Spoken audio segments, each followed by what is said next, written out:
Hi అందరికీ welcome back to our channel. ఈరోజు మనం మునగాకు పెసరపప్పు ఫ్రై ఎలా చేయాలో తెలుసుకుందాము. ముందుగా పెసరపప్పునైతే ఒక అరగంట ముందు నానబెట్టి పెట్టుకోవాలి.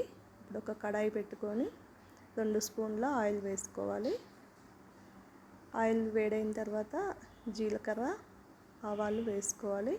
తర్వాత కరివేపాకు కూడా వేసుకోవాలి.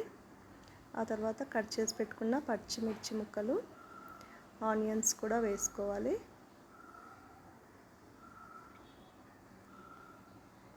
తర్వాత ఒకసారి ఇలా కలుపుకున్న తర్వాత ఇప్పుడు నానబెట్టుకున్న పెసరపప్పును కూడా వేసి కాసేపు అలా పచ్చివాసన పోయే వరకు ఫ్రై చేస్తూ ఉండాలి.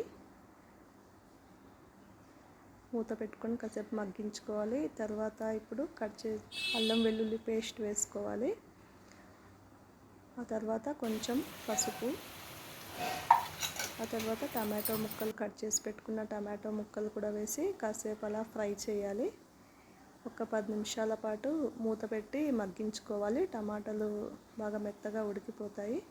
తర్వాత ఇప్పుడు మునగాకును బాగా కడుక్కోవాలి.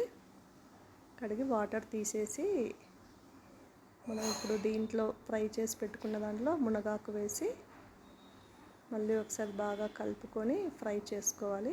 ఇలా ఎక్కువగా ఉంది కదా, కాసేపు మగ్గితే అంతా మగ్గిపోతుంది, దగ్గరికి అవుతుంది. చూసారా, అంత దగ్గరికి అయ్యింది. అలా కలుపుతూ మూత పెడుతూ చూస్తూ ఉండాలి.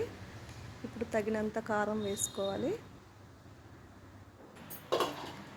రుచికి సరిపడినంత సాల్ట్ కూడా వేసుకొని ఒకసారి అలా కలుపుకొని మూత పెట్టుకొని ఒక 10 నిమిషాలు మగ్గించుకోవాలి. ఇది చపాతీలోకి, జొన్న రొట్టెలోకి చాలా బాగుంటుందండి కాంబినేషన్. హెల్త్ పరంగా కూడా చాలా మంచిది. బోన్స్కి అయితే చాలా బాగా ఉపయోగపడుతుందంట. మీరు కూడా తప్పకుండా ఇలా ట్రై చేయండి. Thanks for watching. Subscribe my channel. Please like.